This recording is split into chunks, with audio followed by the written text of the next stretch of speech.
나중에 진짜 무슨 일이 생길지는 모르겠지만 잘하면은 이제 우리가 소위 말하는 커머셜이라고 불리는 커피와 스페셜이라고 불리는 커피, 이 사이의 간격이 그렇게 크지 않아질 수도 있어요. 그렇게 됐을 때 과연 여러분은 어떤 거를 쓰셔야 될 것이냐. 자, 오늘은 생두 가격도 올라가고 지금 좀 여러 가지 일이 일어나고 있잖아요. 근데 지금 우리가 어떤 일이 벌어지고 있는지는 알고 이 사태에 좀 대응을 해야 될 것 같아서 간단하게 오늘 커피 시장에서 어떤 일이 일어나고 있는지 알아보는 시간으로 좀 마련했습니다. 여러분들도 얘기가 많이 들리죠.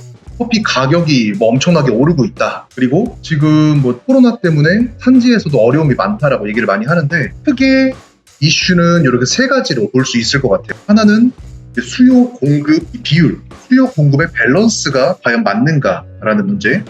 그리고 두 번째는 물류에 대한 어려움. 얼마 전에 우리가 뉴스로도 많이 봤었던 수에즈 운하 관련된 그런 내용도 그렇고, 6월 초에 세계 5대 항구 중 하나인 옌타이항이 폐쇄되기도 했었죠. 이제 그런 물류 관련해서도 굉장히 많은 어려움을 지금 다들 겪고 있고, 그리고 세 번째는 역시나 현지에서도 그렇고 이 소비국에서도 그렇고 질병 때문에 지금 상당히 시장이 좀 혼탁하고 어려운 상태겠네요. 그러면 과연 뭐가 어떻게 어렵고 혼탁한지 한번 같이 좀 알아보도록 할게요. 일단은 거두절미하고 말씀드리면, 지난달 2021년 4월 대비해서 지금 2021년 5월 커피 가격의 전 세계 평균가 자체가 파운드에 거의 10%가 늘었습니다. 2021년 4월 같은 경우는 1파운드에 122센트라면 지금 5월 같은 경우는 134.78센트, 엄청나게 많이 올랐죠. 이게 전월 대비도 10.4%가 증가를 했지만 전년 동기간 대비해서는 거의 29%가 늘어났다고 해요. 지금 저는 오늘 이 인터내셔널 커피 오거나이제이션 ICO라고 하는 국제기구의 리포트를 바탕으로 여러분께 좀 말씀을 드리고 있고요. 그래서 지금 커피 가격이 갑자기 이렇게 올라갔는데, 근데 실제로 추세를 본다면은 갑자기는 아니에요. 쭉 이렇게 약간 선형적으로 올라가는 게 보이죠. 근데 2020년 10월 정도부터는 이제 거의 약간 선형적으로 쭉 한번 내려갔다가 쭉 이렇게 올라가는 걸 보실 수가 있어요. 물론 지금 이제 우리 소비국에는 굉장히 좀 부담이 되죠. 이제 콜롬비아, 수프레모 이런 컨벤셔널 커피를 사려고 해도 거의 한 2,000원 정도가 올랐다. 그리고 우리가 저렴하게 베이스로 사용하던 브라질이라던가 이제 그런 커피들도 상당히 많이 가격이 오른 걸 좀 보실 수가 있어요. 근데 사실 소비국한테는 좀 부담이 될 수도 있는데, 수출국 입장, 우리가 농민 입장으로 생각하면은 사실 그동안 커피를 팔아서 얼마 남지가 않았던 거예요. 굳이 이 커피 농사를 계속 해야 될까? 이 커피 농사를 계속하면서 과연 내 아이들의 생계를 지켜나갈 수 있을까? 오히려 이제 가격이 올라가면서 조금 그 고민에서 해소됐다라는 현지 의견도 있어요. 그래서 어떤 일이든지 사실 이런 양면성을 띠고 있다 라는 거를 여러분께서 좀 알아주셨으면 좋겠고, 근데 이게 어느 한 품목만 오르는 게 아니라 추세를 보다 보면은 빠짐없이 싹 다 오르고 있어요. 콜롬비아 마일드냐 아니면은 브라질 내추럴이냐 로부스타냐 이런 걸 안 가리고 2017년 이후 봤을 때 가장 높은 월 평균을 보일 정도로 전체적으로 상승세가 벌어지고, 그 중에서도 아까 저희가 평균가가 오른 게 거의 10.4% 된다고 말씀드렸잖아요. 근데 그 중에서도 브라질 내추럴 항목이 가장 많이 올랐어요. 13.4%나. 지금 보면은 140.85%로 나온 게 보이시죠? 그래서 지금 브라질 내추럴, 우리가 블렌딩에도 많이 사용하고 실제로 전 세계에서 사용량이 가장 많은 커피 중에 하나인 브라질 내추럴 지수도 엄청나게 많이 올랐다. 그리고 콜롬비아 마일드 같은 경우도, 그러니까 우리가 블렌딩에 들어가는 대표적인 커피를 한번 생각해 볼게요. 비단 스페셜티 커피뿐만이 아니라 커피 산업 전반에서 많이 쓰이는 브라질과 콜롬비아, 이 두 가지 가장 대표적인 컨벤셔널 커피들이 지금 다들 예전 전고점을 찍을 정도까지 높아진 거예요. 콜롬비아 마일드가 사실 가장 높았을 때는 2014년 11월 200.41센트, 이제 1파운드 453g에 206.41센트까지 이제 올랐다가 그동안 거의 쭉 떨어졌었죠. 실제로 한 몇 달 전만 해도 지수가 120이다 그렇다 하는데, 지금 같은 경우는 거의 160이 넘어가고 있는 거예요. 근데 거기서도 이 콜롬비아 마일드 같은 경우는 199를 현재 찍었고, 그래서 전고점에 거의 근접하고 있다. 그래서 지금 어떤 항목, 로부스타가 됐든 아라비카가 됐든 가리지 않고 싹 다 오르고 있다는 걸 한번 좀 볼 수가 있어요. 자, 그러면 대체 무슨 일이 일어나고 있는 거냐? 무슨 일이 일어나고 있는지를 간단하게 살펴보면, 지금 2016년부터 2020년까지 쭉 보다 보면은 실제로 2020년 코로나로 가장 힘들었던 한 해도 이제 2019년에 생산량보다는 약 0.4%가 증가된 그런 양을 보이고 있죠. 실제로 스페셜티 커피 바람이 불고, 그리고 고품질 아라비카에 대한 수요가 늘어가면서 아라비카 생산량 자체가 2019년 대비 약 2.3% 정도 증가한 걸 볼 수가 있어요. 로부스타는 그에 반해서 조금 내려가긴 했죠.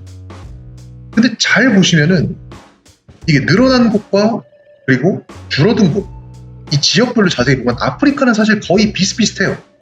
크게 변화가 없는데 이 작년에 우리가 코로나 말고도 이 산지 지역 같은 경우는 굉장히 닥친 위험이 많았어요. 특히 중미 지역.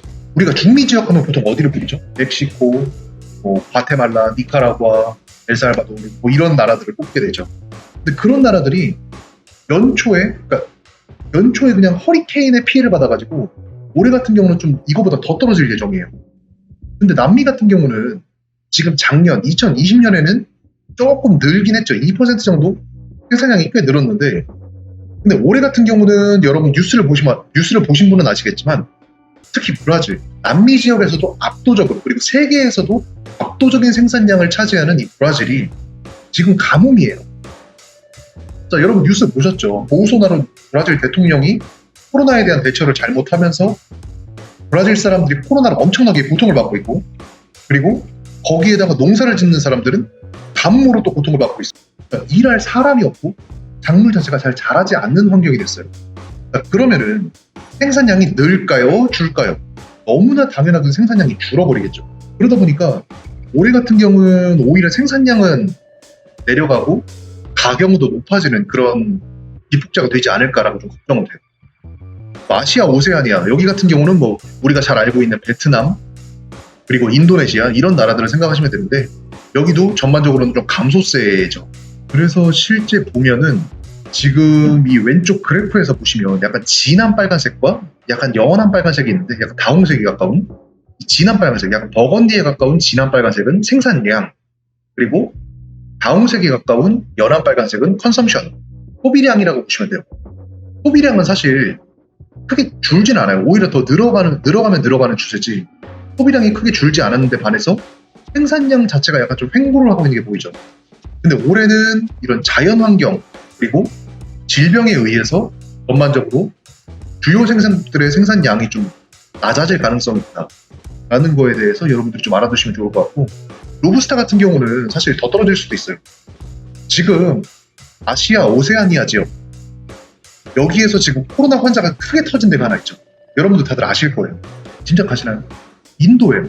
인도 같은 경우는 거의 뭐 나라 전체가 2명 중에 1명은 코로나 걸렸다, 관련 피해를 입었다 할 정도로 지금 엄청나게 피해를 입고 뉴스에도 많이 나오고 그러고 있는데, 그런 환경에서 과연 커피 농사에 전념해서 종사할 수 있는 사람이 얼마나 남아있을 것인가, 그런 것도 좀 이제 고려를 해봐야겠죠.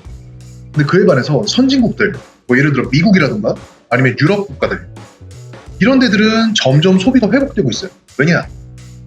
지금 우리가 한창 맞고 있는 거죠. 백신, 아스트라제네카, 얀센, 파이자, 모더나 등등을 비롯해서 다양한 백신들이 점점 선진국들 중에서는 계속 접종이 되고 있고, 그리고 미국 같은 경우는 얼마 전에 바이든 대통령이 한번 선언을 했었죠. 마스크를 접종한 사람은 이제 야외에서는 마스크를 벗고 다녀도 된다. 대신은 각 주에서 아예 백신 로또까지 생겨나는 그런 현상까지 생기고 있어요. 그래서 뭐 우리나라도 마찬가지죠. 지금 100만 명 정도를 넘었다고 하는데 이렇게 활발하게 접종이 이루어지니까 당연히 이제 집 안으로 꽁꽁 숨고 락다운으로 잠겼던 소비 심리가 풀리기 시작하는 거예요.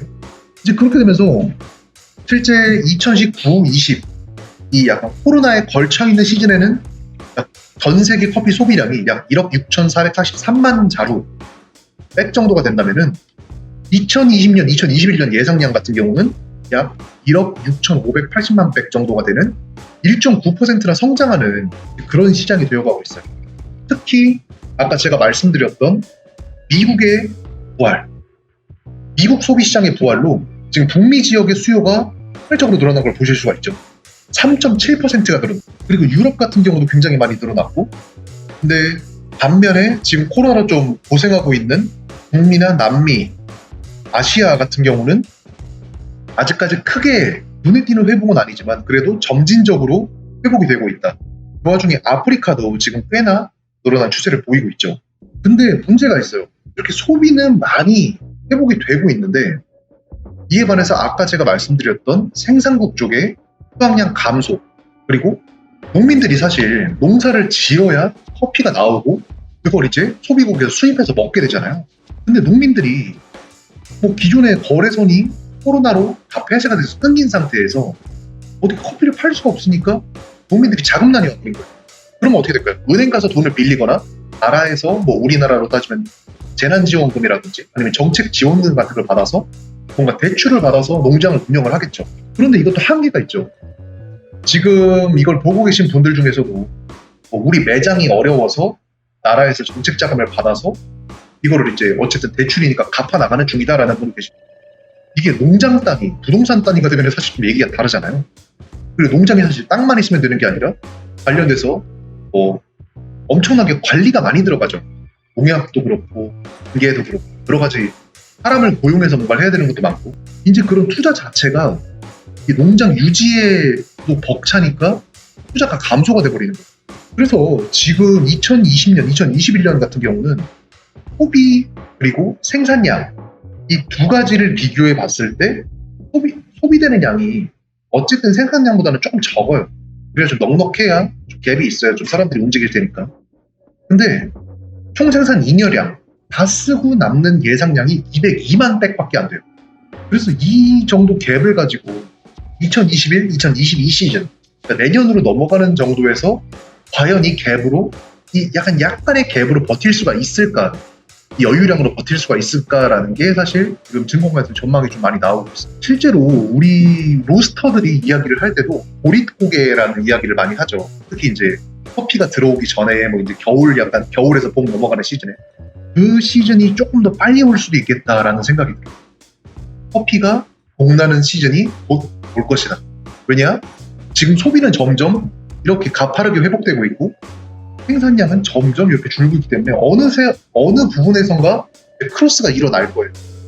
그렇게 되면은 대비가 안 돼 있는 곳 같은 경우는 사실 커피를 판매하기도 굉장히 어려워지겠죠. 그래서 여러분도 좀 대비를 하시는 게 좋을 것 같다는 거. 근데 사실 여기서 끝나지 않아요. 문제는 하나가 더 있어요. 자, 지금 보시면 아직 전고점이 아니에요. 지금 이게 파운드에 현재 1.6불, 1.7불 정도 되거든요. 근데 이렇게 됐을 때 전에 이런 적이 있었나를 한번 좀 살펴봤는데 2011년 같은 경우는 약 3.06불까지 갔어요. 그러니까 지금의 2배 가까이 갔던 거죠. 그리고 2014년에는 이거보다 약간 떨어졌지만 2.25불까지 갔어. 이게 2019년 4월 이때 갑자기 폭락을 한 다음에 그 다음에 거의 한 2배가 상승을 한 거예요. 근데 여기서 또 문제가 지금 전 세계에서 제일 커피를 많이 생산하는 나라 어디죠? 첫 번째는 브라질, 두 번째는 베트남, 뭐 이런 거는 많이 들어보셨을 거예요. 근데 브라질 화폐를 우리가 레알 이렇게 얘기를 하는데 이 브라질 헤아라가 지금 왼쪽 지표를 보시면 아시겠지만 달러 대비 갑자기 엄청나게 올랐어요. 그래서 인플레이션이 온 거죠.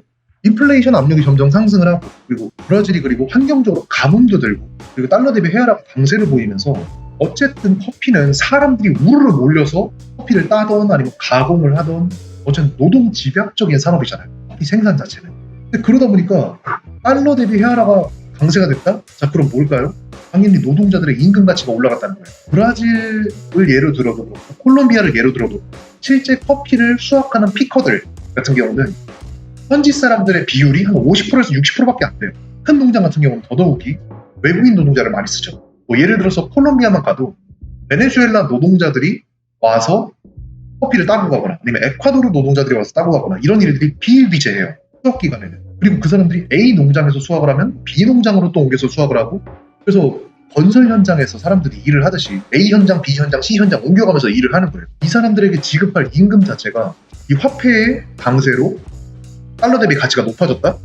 그러면 내가 줘야 될 돈이 더 많아지는 거예요. 농장을 운영하는 운영비 자체가 굉장히 또 내가 아무것도 안 했는데 상승하는 요인이 돼버리죠. 그러다 보니까 이게 낮아질 구석이 안 보여요. 솔직히 말하면. 그래서 트레이더들이나 이런 사람들도 얘기를 하는, 애널리스트들도 얘기를 하는 게 이전 추세로 봤을 때 지금 같은 경우는 아직 충분하게 상승할 수 있는 모멘텀이 남아있다. 아직 한 발 더 남았다. 라고 이야기를 하는 거예요. 미쳐버리는 거죠. 아직 더 오르는 거예요. 근데 어디까지나 가능성일 뿐이지 확정은 아니긴 한데 사실 되게 조심스럽죠. 이런 얘기를 하는 것 자체가. 근데 어쨌든 여러분도 알아두셔야 될 것 같아서 오늘 한번 좀 말씀드리게 됐어요. 지금 커피가 갑자기 비싸졌다, 뭐 왜 이렇게 가격이 올랐냐 이렇게 말씀하시는 분들이 많은데 사실 어쩔 수 없는 부분이 꽤 있습니다. 이게 무역이고 그리고 국내 거래가 아니라 해외 거래다 보니까 특히 이제 커피 시장은 약간 선물로 움직이잖아요. 어떻게 보면은 이미 선순회를 해놓고 그 다음에 움직이는 시장으로 많이 움직이는 시장이기 때문에 이런 추세를 읽고 있지 않으면은 약간 여러분도 상황 대처가 좀 어려울 수도 있다라는 걸 좀 말씀드리려고 오늘 이렇게 라이브를 좀 하게 된 거예요. 자, 그러면 브라질은 이렇게 망한 거 알겠는데 콜롬비아는 어떠냐? 세계에서 우리가 제일 많이 알고 있는 커피 산지하면 뭐 브라질, 콜롬비아, 에티오피아 이렇게 있잖아요. 그래서 콜롬비아는 어떤 거 봤더니 여기도 어려워요. 그냥 한 줄 요약 드리면 어렵고 이게 코로나가 터지면서 아무래도 주요 로스터들, 뭐 예를 들어 큰 로스터도 있죠. 전 세계적으로 좀 크게 운영하는 로스터, 그리고 이제 생두 업체들, 국제적인 생두 업체들, 뭐 예를 들어 이컴이라든지 아니면은 다양한 이제 트레이딩 컴퍼니들이 있죠. 이런 업체들이 안정적으로 가격을 제공을 하기 위해서 선순회를 많이 남겨놨어요. 근데 그러다 보니까 이제 먼저 쟁여놓고 당사의 기본이 그거잖아요. 당사의 기본으로 투자의 기본으로 무릎에 사서 어깨에 팔아라. 그러니까 다들 지금 무릎에 살려고 다 몰린 거예요. 근데 다 몰리면 어떻게 된다? 당연히 무릎이 올라가겠죠. 무릎의 위치가. 그렇게 되면은 오히려 전년 대비 평균 가격 자체가 수요가 많아지다 보니까 70% 정도 증가를 해버린 거예요. 지금 우리가 보는 것처럼. 근데 콜롬비아 같은 경우는 조금 그래도 사정이 나은 게 콜롬비아는 FNC, 페데라시옹 데 나시오날 카페테로스라고 하는 커피 농민들의 농협이 있고 여기서 어느 정도 가격을 좀 통제를 하고 있어요. 그러다 보니까 콜롬비아에서 수출되는 모든 커피는 사실 FNC의 손을 거친다고 봐야 되는데 이 FNC에서 직접 선물 계약을 담당을 해요. 이 안에도 이제 트레이딩 자회사 같은 게 있거든요. 그래서 여기에서 예를 들어 뭐 어느 A 회사에서 콜롬비아 수프레모 뭐 17, 18 사이즈의 커피를 뭐 한 20컨테이너를 주문을 했다 라고 하면은 그런 이제 선구매 계약이 되게 많을 거잖아요. 이런 거를 먼저 맞춰놓고 그 다음에 이제 스페셜티 커피, 우리가 소위 알고 있는 되게 좋은 농장들, 콜롬비아로 예를 들자면 뭐 톨리마 라 네그리타라던가 한국화의 그랑라 에스페란사라던가 이런 좋은 농장들 같은 경우는 사실 이런 지수에 크게 영향을 안 받아요. 왜냐? 원체 비싸니까. 이 스페셜티 커피의 어떻게 보면 가장 기원이자 첫 아이디어가 그거였어요. 좋은 품질을 인정받아서 이거를 정당하게 돈을 더 많이 내고 사면서 안정된 가격으로 수매를 하자라는 게 어떻게 보면 사회공헌과 안정적인 공급망 확보를 위한 그런 포석이었는데 이런 스페셜티 생산자들이 가지고 있는 물량도 좀 조절을 해서 단기적으로 공급이 부족할 수 있는 리스크에 대처를 하고 있어요. FNC가 어디에서는 되게 악의 축으로도 불리기도 하고 그리고 어디에서는 진짜 국민들을 돕는 천사 같은 집단으로 묘사되기도 하는데 사실 모든 건 다 양면성이 있죠. 공기업이다 보니까 사실 그렇게 깨끗하거나 엄청나게 좋은 일을 하는 건 아니지만 이런 국가적인 재난 상황이나 아니면은 뭔가 큰 그림의 움직임이 필요할 때에는 FNC의 역할이 충분히 있어요. 그리고 그걸 또 훌륭하게 잘 해내고 있고. 그래서 이제 콜롬비아 커피 같은 경우는 가격은 올라가긴 하지만 어떻게 해서는 물량을 맞추려고 하는 게 지금 FNC의 어떻게 보면 스탠스라고 좀 볼 수가 있을 것 같아요. 근데 또 하나 나라에 되게 큰 문제가 있는 게 콜롬비아 같은 경우는 지금 얼마 전부터 제가 인스타에는 조금씩 올리기 시작했는데 내부에서 거의 폭동이 났어요. 콜롬비아 국가 내부에서 조세제도 개편안, 이제 지금 대통령이 물러나기 거의 직전인데 그러면서 이제 조세제도 개편을 한 거죠. 소위 말하는 부자 감세 서민 증세 형식의 이 조세제도 개편을 한 거예요. 요거에 대해서는 제가 나중에 다시 한번 좀 자세하게 말씀을 드릴 텐데 이걸로 이제 촉발된 국민들의 봉기가 된 거예요. 야, 이렇게는 못 살겠다. 어떻게 나라가 국민들을 이렇게 어렵게 만들 수 있냐라고 해서 학생, 상인, 일반 노동자들 다 일어나서 예전 우리나라 약간 촛불 집회하듯이 다들 일어나서 지금 싸우고 있는 거죠. 근데 그 와중에 이 정부에서는 이거를 또 폭력 진압을 해버리는 거예요. 경찰특공대나 이런 팀을 투입을 해서 강경하게 무력 진압을 하는 거죠. 그래서 실제 빨리에서는 얼마 전에 한 30명 이상이 죽어나가기도 했어요. 시위 진압하다 최루탄 쏘고 총 쏘고 뭐 난리가 난 거죠. 우리는 사실 이게 남 일이 아니잖아요. 얼마 전에도 있던 일이고. 그러다 보니까 되게 좀 콜롬비아에 있는 친구들하고도 연락하면서 너네 괜찮냐 안부 물으면서 얘기 들어보니까 이게 쉽게 해결될 것 같진 않아요. 그래서 지금 거의 준내전 상태다까지 얘기를 하는데 좀 얼른 좀 해결됐으면 좋겠습니다. 뭐 어떻게 됐든 가급적이면 좀 국민들한테 좋은 방향으로 좀 해결이 되면 좋겠습니다. 근데 이렇게 나라가 어려워지다 보니까 또 하나 문제가 생겼어요. 콜롬비아에서 이제 물건을 수출하는 주요 항구, 우리나라로 따지면 뭐 예를 들어 부산항, 인천, 어제항 뭐 이런 데가 있죠. 이런 큰 항구들이 마비가 돼버렸어요. 특히 부에나벤투라 같은 되게 큰 항구죠. 우리나라로 따지면 부산항 같이 큰 항구인데 이 항구가 폐쇄됐고, 그리고 카르타헤나, 산타마르타 이런 뭐 제2, 제3의 항구들도 컨테이너 적재 능력이 포화돼 버렸어요. 그래서 지금 이제 콜롬비아에서 배를 띄워야 된다라고 하면은 사실 단가도 거의 한 2배 가까이 오르고, 그리고 그 돈을 줘도 사실 배를 못 잡을 가능성이 커요. 이제 그런 정도로 물류가 마비되는 상황이라 사실 콜롬비아도 그렇게 쉬운 상황은 아닙니다. 근데 여기서 또 안타까운 소식인데 여러분 안전띠 꽉 잡으셔야 됩니다. 지금 제가 좀 알아보니까 애널리스트들 전망이에요. 이거는 이제 확정된 게 아니라 이 선물 거래를 하는 애널리스트들이 이 추세선을 보니 대략 이렇게 앞으로 전망이 된다라고 이야기를 하는 건데 2021년 7월부터 2023년 12월에 이르기까지 빠짐없이 꾸준하게 오를 전망이라고 합니다. 2021년 7월 정도면 한 162센트 정도가 될 거고, 그리고 2023년 12월에는 172.9까지 오르겠다라고 전망은 나와 있어요. 근데 여러분 제가 분명히 말씀드리지만 이거는 어디까지나 애널리스트들의 전망입니다. 특정된 건 아니에요. 하지만 이전의 이런 패턴들이나 현재 전체적인 상황을 봤을 때는 이럴 가능성이 충분히 있다라는, 그렇게 판단한 이유가 대표적으로 뭐냐라고 물어봤을 때 트레이더나 생산자, 소비자, 심지어는 이 커피 선물에 투자를 하고 있는 투자자까지 야 이거 쉽게 해결 안 되겠는데? 야 브라질도 이렇고 콜롬비아도 이렇고 전체 지금 주요 생산 국가들 상황이 만만치 않고 소비는 점점 늘어가는데 이게 생산과 소비의 균형이 맞을까? 그리고 이게 과연 제대로 돌아갈까? 당분간은 회복이 어렵지 않을까? 라고 이 정서를 다들 공감하고 있다는 거예요.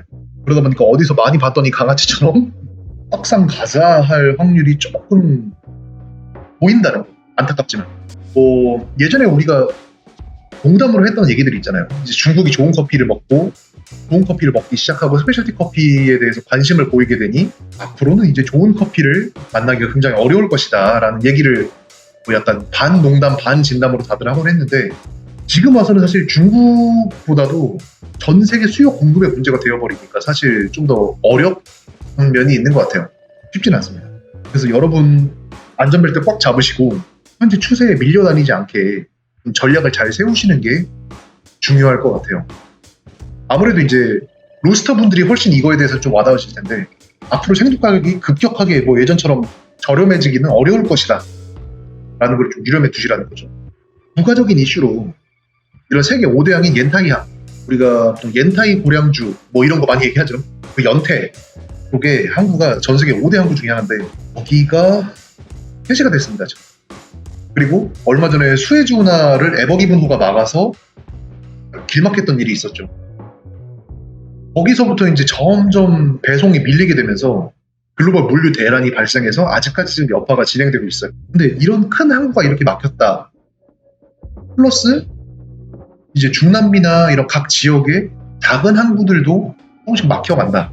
뭐 옌타이항에 비해서 작은 항구들이. 이렇게 되면 사실 컨테이너가 예를 들어 콜롬비아에서 컨테이너를 싣는다고 해요. 그러면은 콜롬비아에서 우리나라로 다이렉트로 오는 게 아니라 어딘가를 이렇게 거쳐서 허브 기점을 거쳐서 올 거잖아요. 물류에 약간 구멍이 난다? 그렇게 되면은 이 후폭풍이 약간 걷잡을 수 없이 커지는 거죠. 그래서 작은 나비의 날갯짓이라도 지금은 굉장히 커질 염려가 있다. 그리고 또 이게 문제죠. 산지에서는 커피는 자라나는데 수확할 사람이 없어요. 지금 BBC도 그렇고 데일리 커피 뉴스에서도 얘기하는 게 피커가 없다. 실제 뭐 농장 가보신 분들은 아시겠지만 농장의 피커분들 굉장히 열악하게 생활을 하고 계시고 생활 수준이 그렇게 높지는 않아요. 그리고 이제 좀 좋은 괜찮은 농장이라면은 아예 농장 안에 기숙사 같은 걸 하나 만들어 놓고 거기에서 피커들이 이제 기거하면서 수확 시즌에는 숙식하면서 업무를 하는 거죠. 근데 이런 농장들도 우리나라도 이제 시골 가보면은 저희 고향 제가 이제 고향이 공주인데 충남 공주. 거기만 해도 지금 일반적으로 일하는 사람들이 공장에서 일하거나 아니면 이런 농터에서 일하거나 하는 사람들 거의 반 이상은 뭐 베트남, 캄보디아 뭐 이런 동남아 쪽 계열의 사람들이 많아요. 우리나라도 그럴진데 이 나라는 어떨까? 그래서 대규모 농장 경우에는 노동자의 한 50에서 60% 정도만이 해당 지역 출신이라고 해요. 그리고 대부분 농장이나 농장 근교에 있는 공동수소에 거주를 하는데 이게 기숙사 같은 거라고 볼 수도 있고 약간 열악한 곳은 그냥 집에다가 대충 사람들 몰아넣고서 그냥 재우는 그런 데도 있어요. 근데 코로나에서 가장 중요한 방역수칙이 뭘까요? 사회적 거리두기죠. 근데 이런 작업을 하면서 가뜩이나 산을 특히 콜롬비아 같은 경우는 산이 가파르잖아요. 이런 가파른 산을 타고 올라가면서 커피를 좋은 걸 따고 해야 되는데 마스크가 웬 말입니까?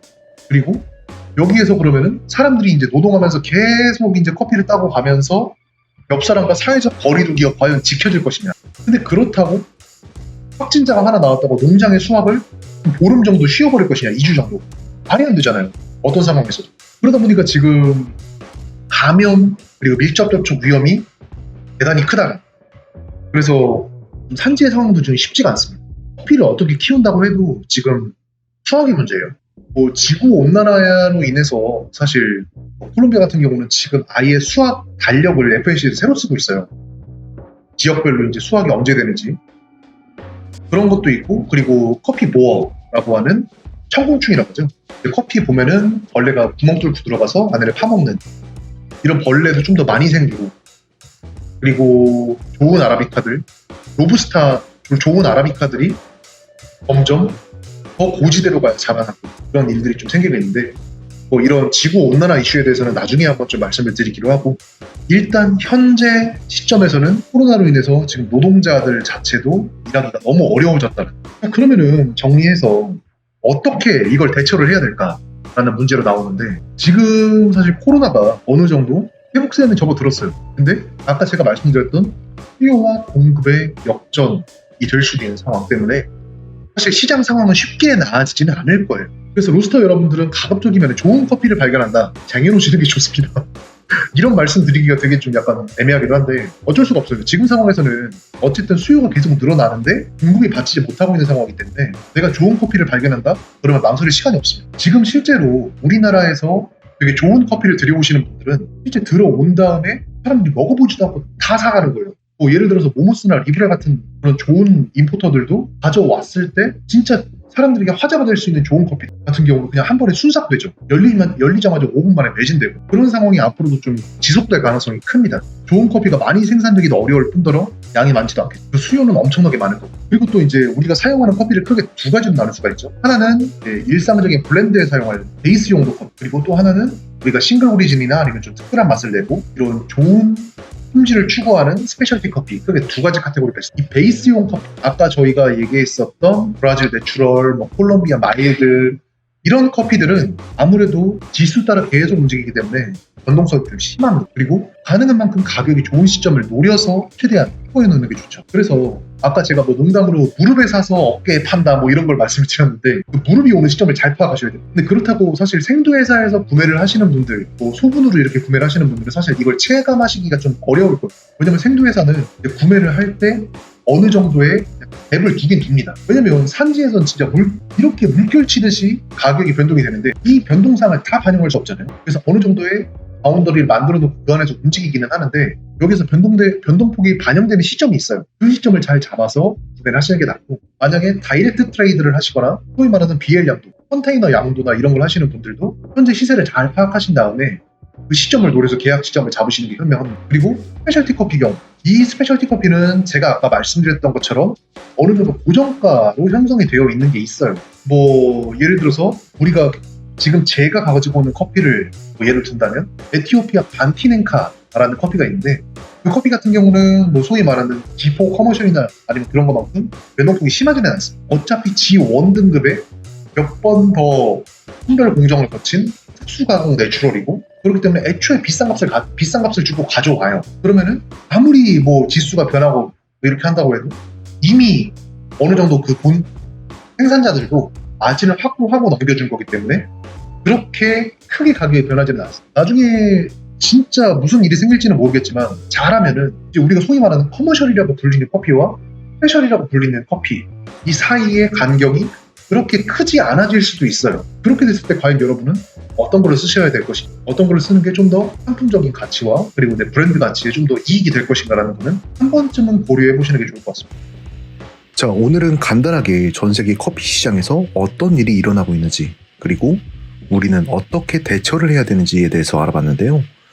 만약에 더 궁금한 게 있거나 아니면 저한테 좀 더 조언을 주실 수 있는 분들은 유튜브 댓글창이나 아니면 인스타그램 프리즌커피웍스로 편하게 말씀해 주시면 되겠습니다. 그럼 오늘 이렇게 봐주셔서 감사하고 다음번에도 도움되는 컨텐츠로 찾아뵙도록 하겠습니다. 감사합니다.